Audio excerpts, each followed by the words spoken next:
Hey everybody, Brian Allred, teaching pastor, New Life Presbyterian Church in Yorktown. Welcome back to our continuing series on learning to love Leviticus, where today we are going to continue to consider the instructions related to purity that we find in the book of Leviticus. You'll remember that there's a three-step outline that we are charting for this task of learning to love Leviticus. The first step is understanding the context.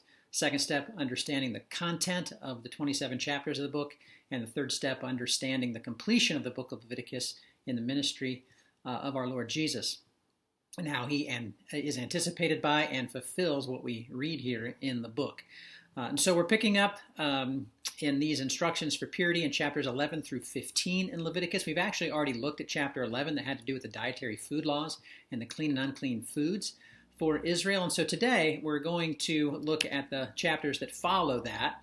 And we could call this access denied, making sense of Leviticus 12 through 15, because there are certain conditions that are going to bar certain people from access to the tabernacle or to the sanctuary.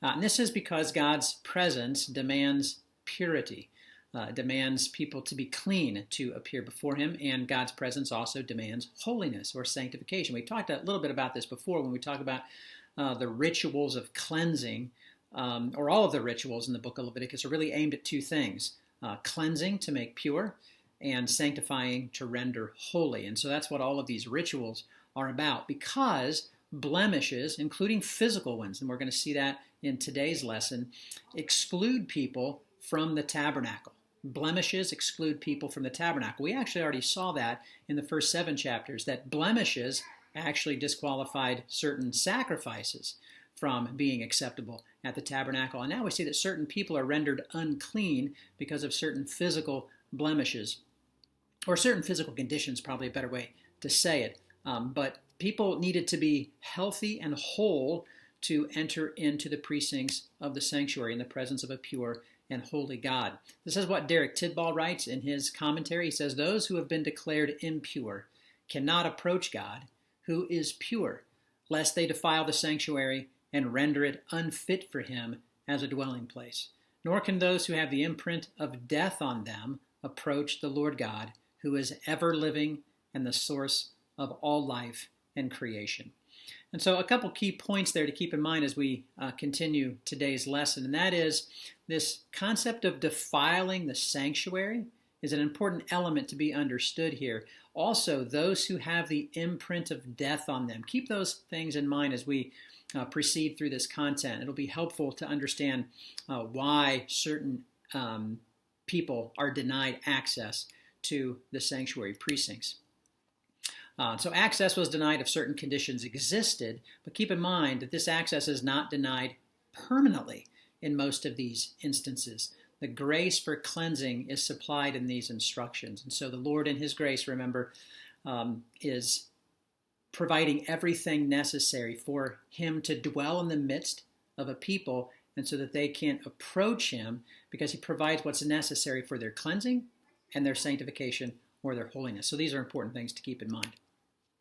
There are actually a number of conditions that Leviticus talks about here as unclean that prohibit people from entering into the sanctuary, and they include these. Childbirth is the content of chapter 12 of Leviticus, and then in chapters 13 and 14 there are all these kinds of instructions and prohibitions about those with skin diseases, as well as molds in garments, as well as in houses.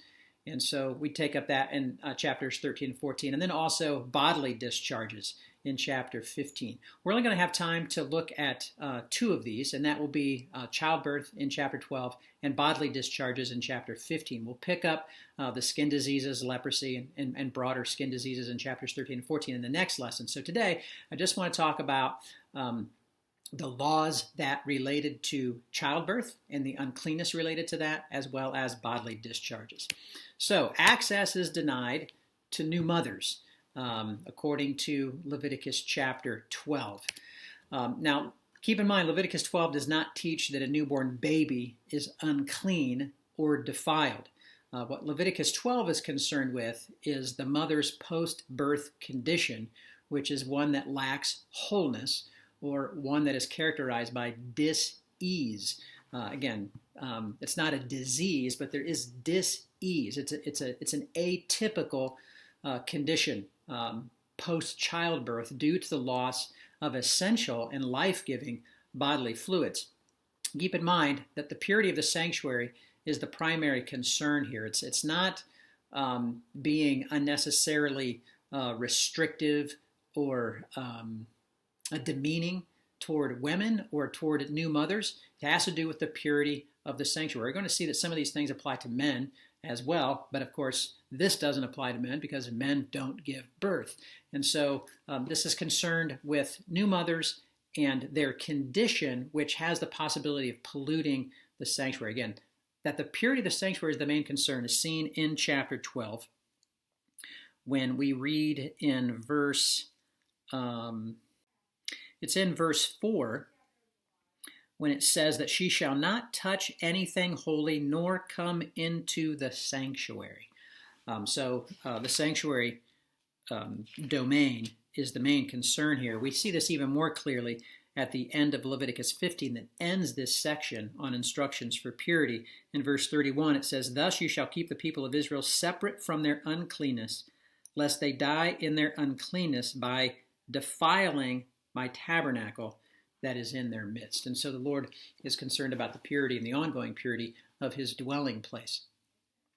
We see indications of this elsewhere, although they're a little bit more subtle. Remember that when Moses encounters the living God in the bush that is not consumed, but nevertheless is on fire, he is told to take off his shoes because the ground upon which he is standing is holy. Now, again, we talked about this, I think, earlier in a lesson, and that might be an indication of the creatureliness of Moses, his shoes. And so he was to remove them. When we talked about the priestly garments, we noted that the priests don't actually have shoes. There's all these detailed clothing that the priests have to wear, but they're not given shoes because they, again, are on holy ground as they enter into the most holy place. And so here, the people of Israel are not entering into the holy place or the most holy place. Only the high priest goes into the most holy place, and only the priests go into the holy place. But they do enter into the sanctuary precincts, and certain creaturely manifestations are prohibited from coming into even the sanctuary precincts. And one of those would be the condition following childbirth. Remember, childbirth is one of the things that is impacted by the fall, by sinfulness.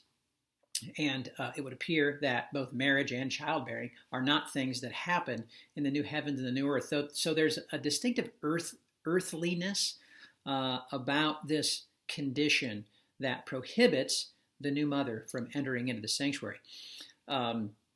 So only what is healthy and whole can enter the sanctuary, while everything else is inappropriately out of place.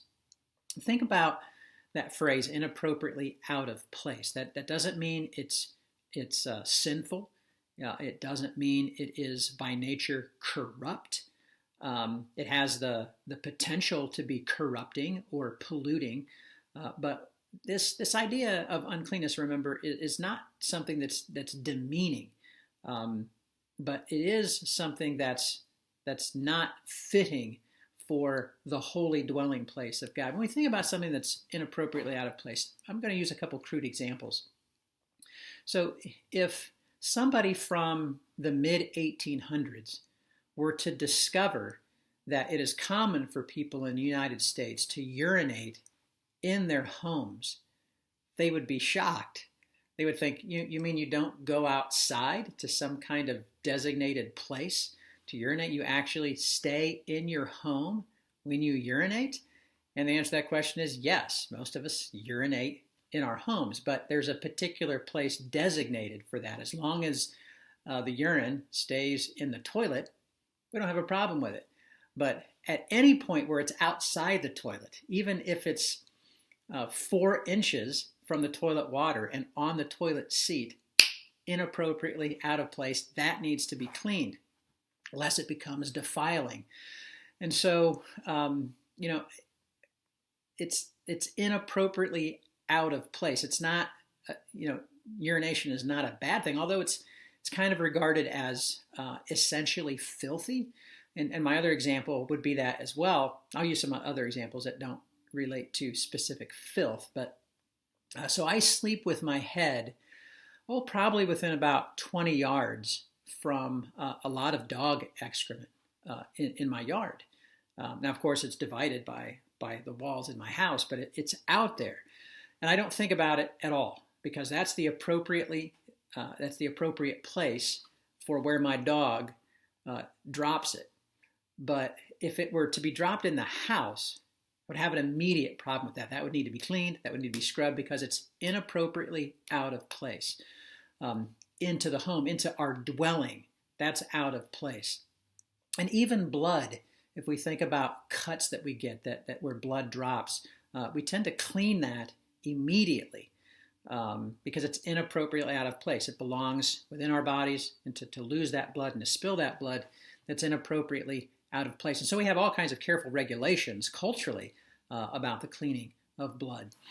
But with urine and excrement, they are essentially regarded as kind of filthy, where these regulations that we're reading about here in Leviticus, interestingly, don't mention urine or excrement as polluting the sanctuary. So why is that? Well, we'll get to that in a second, but maybe another example where it's something that we don't think is inherently filthy is, say, eyebrows or eyelashes. I mean, we care for our eyebrows and our eyelashes. We don't think anything about touching them with our hands or caring for them. Some people meticulously care for their eyelashes and their eyebrows, but when they're here, they are appropriately placed. But if an eyelash or an eyebrow falls out into food, that now is inappropriately out of place. That has to be removed immediately, and sometimes the food is denied and rejected if there's an eyelash or an eyebrow in the food. It's inappropriately out of place. So maybe one of the helpful ways we can think about these tabernacle restrictions of uncleanness is along those kinds of lines. When it comes to blood, which is one of the main issues here, no pun intended, for new mothers, only the sacrificial blood of a substitute, and that without blemish, was permitted into the sanctuary. That's the only blood that's permitted into the sanctuary. So a menstruating woman or a woman who has just given birth to a child is not permitted into the sanctuary because of that condition. Again, it doesn't mean that she's sinful. It doesn't mean that she's wicked. It doesn't mean that she's demeaned. But the purity of the tabernacle is what is in view here. Because here's the reason. The flow or loss of blood was an indicator of death. Think of bleeding as a common sign of all kinds of health problems. If you see blood in inappropriate places, if you're coughing up blood, that can be an indication of a serious problem. If you have blood in your urine, if you have blood in the stool, those can be indications of very serious health problems. They're not always super serious health problems, but they can be. They're indicators of that. Those should be examined properly because blood belongs in the circulatory system, and outside of that, that becomes problematic, and it can become disease spreading. It can become corrupting and polluting. But it is an indicator often of death when it's in inappropriate places. And one of the things that we can easily lose sight of when it comes to new mothers and the post-birth condition of new mothers is actually how dangerous it can be. We're very thankful for advances in medical technology where infant mortality rates have been reduced from what they were in most of the world's history, and how maternal mortality rates have diminished significantly as well. But remember, childbirth is still a fairly dangerous kind of thing. Even though we have the technology for it, we have to be very careful in caring for newborn babies and mothers who have just given birth, as well as be very diligent to care for that entire process of childbirth, because it hasn't been uncommon, and it still does actually happen, that mothers have died in childbirth because of this loss of essential bodily fluids. And when a new mother has lost those essential fluids, she's less than healthy, less than whole, and there's kind of a blemish associated with that. Now again, this can sound really harsh today and non-egalitarian to bar and dismiss new mothers from the sanctuary precincts. But keep in mind, this even has a note of grace and protectiveness to it as well, because a new mother is freed from regular social obligations that she would have had before childbirth. And she has this period of time where she's allowed to recover without those demands because she's unclean. And she's allowed also to care for her newborn child without those regular kinds of social responsibilities that she would have had in ancient Israel. And so there's kind of a measure of grace here, even to the new mother.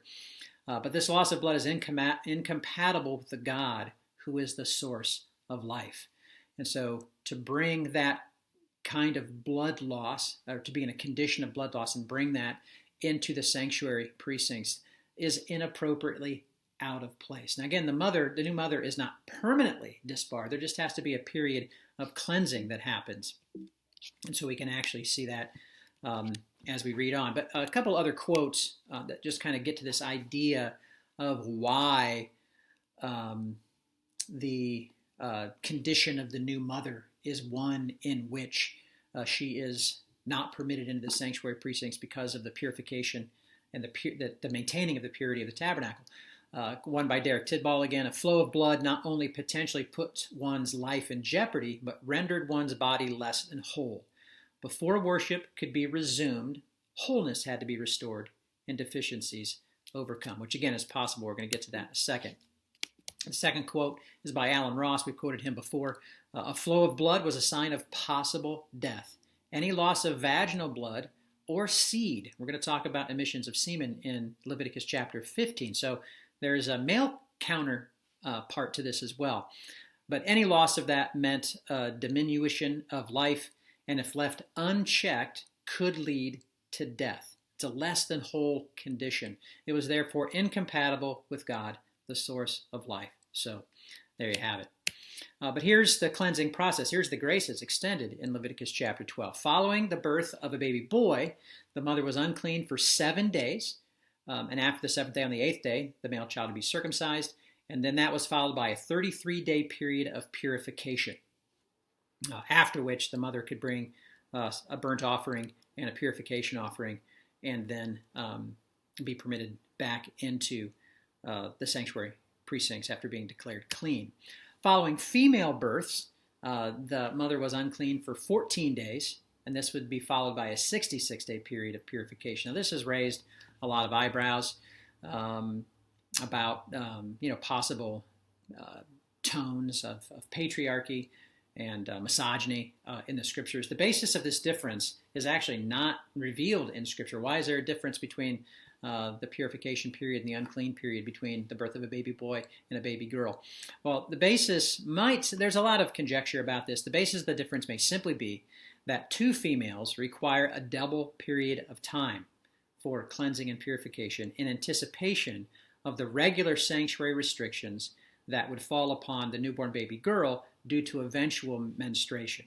So because it's a baby girl who biologically and physiologically has these mechanisms that will eventually lead to common restrictions from access to the tabernacle, there's a double period there. Others have suggested that male circumcision, which was not performed on females during the time of the Old Testament, according to Israel's law, have suggested that this reduced the time for the males, the ceremony of circumcision, reduced that time.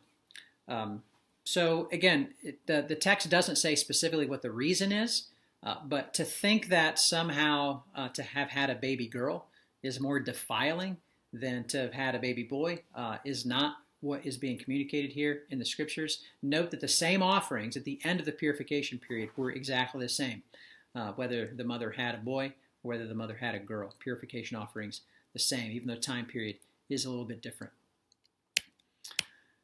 So a couple things to keep in mind here when we think about new mothers in Leviticus 12. Childbirth is not regarded as a sin in the scriptures. Remember, when we talked about the categories of clean and unclean versus sinless and sinful, that's a confusion of categories. And so the fact that the mother was unclean doesn't mean that she was in a condition of sinfulness.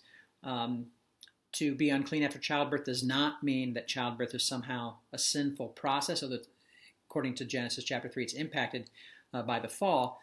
But giving birth to a child is an occasion of great joy and blessing.